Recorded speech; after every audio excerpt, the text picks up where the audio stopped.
Kaizer Chiefs have confirmed that the South American midfielder Edson will be sidelined for the next 4 to 5 months due to a fractured fibula, effectively ruling him out for the rest of the 2024 season. The 30-year-old sustained the injury during Saturday's DStv Premiership match against SuperSport United in Polokwane. In a statement released by the club, Amakhosi detailed the injury was the result of a forceful tackle on Castillo in the first half, which occurred within SuperSport's 18-yard box.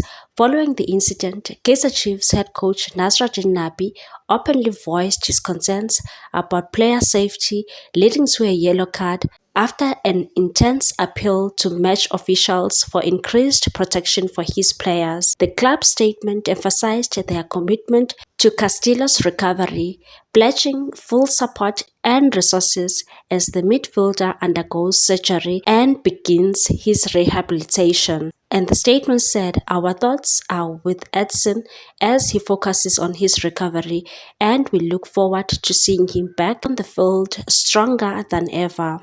Kaizer Chiefs, currently positioned ninth in the league standings with 4 games played, will face Amakhosi FC in the midweek Betway Premiership clash on Wednesday.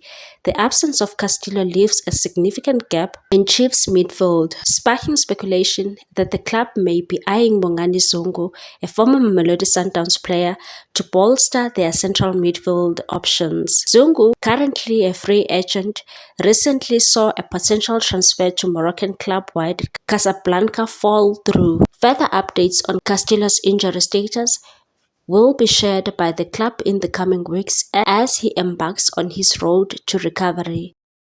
Please like, comment, share, and subscribe for more sports news.